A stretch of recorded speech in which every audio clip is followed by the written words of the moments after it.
In this video, we're going to be decorating primarily the arbor garden, but also some in the log garden.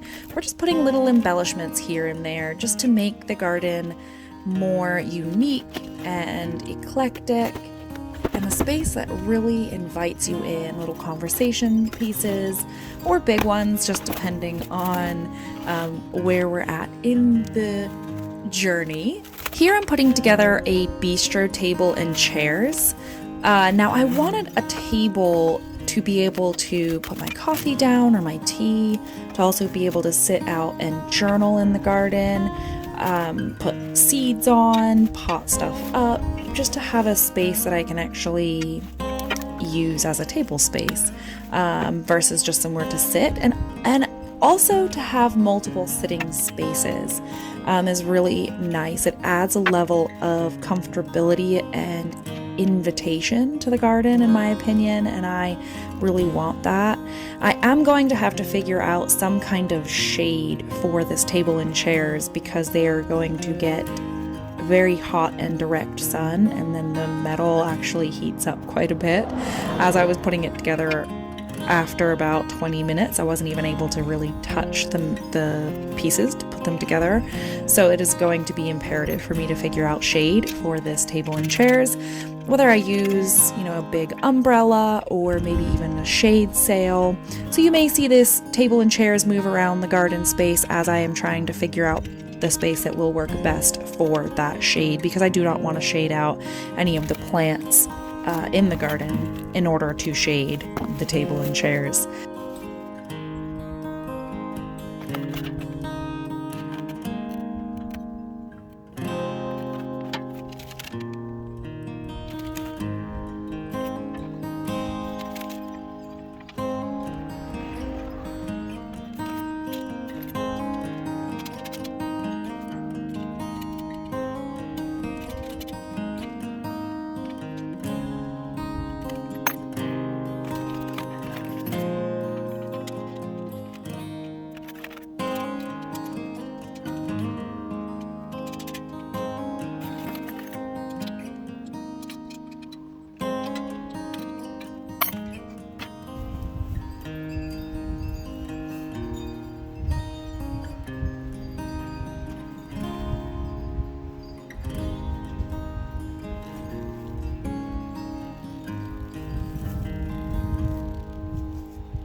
I got these little metal bees from Amazon. Now, I definitely fell victim to myself, really, and did not read the description or look at the description where it talked about the size of these metal bees. I definitely thought they were going to be a lot larger, and so I was very excited about them.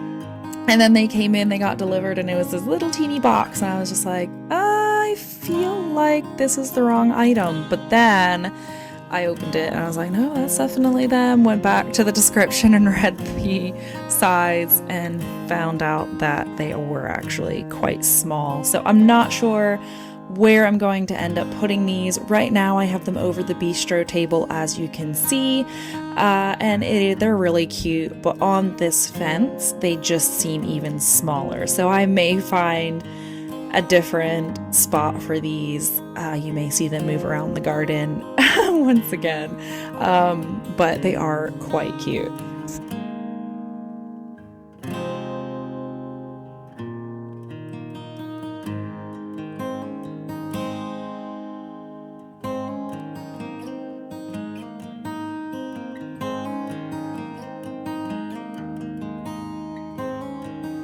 Now, if you've never gone to the dollar store, more specifically the Dollar Tree in my area has some great gardening stuff at this time of the year. Now, it kind of depends on which Dollar Tree you go to. Some of them have lots, some of them don't have very much gardening stuff.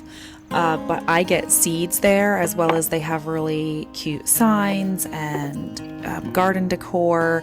Some years they have more, some they have less. It's kind of a mystery as to what you're going to get from store to store and from season to season or from year to year.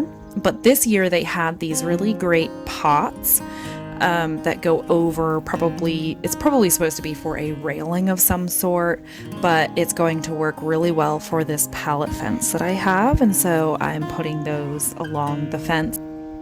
Here we are in the log garden using one of the little signs that I got from the Dollar Tree, and it's this little old school vintage bicycle with little flower spokes, and it says welcome on the top, and I love the colors. And I got a blue and teal and pink maybe for the arbor garden as well.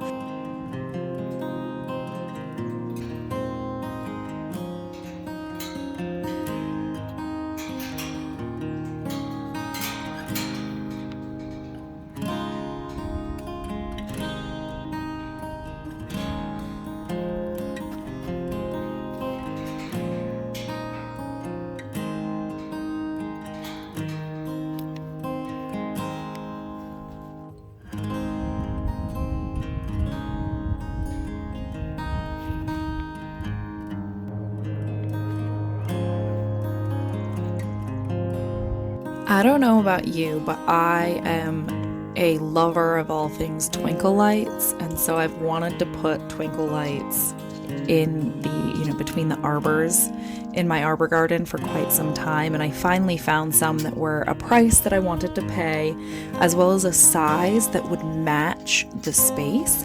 And they're also solar powered, which is a huge plus. I did not want to have to plug them in and run a cord through the garden and have to move the cord in order to mow and all of that stuff. So finding some that were solar powered was imperative.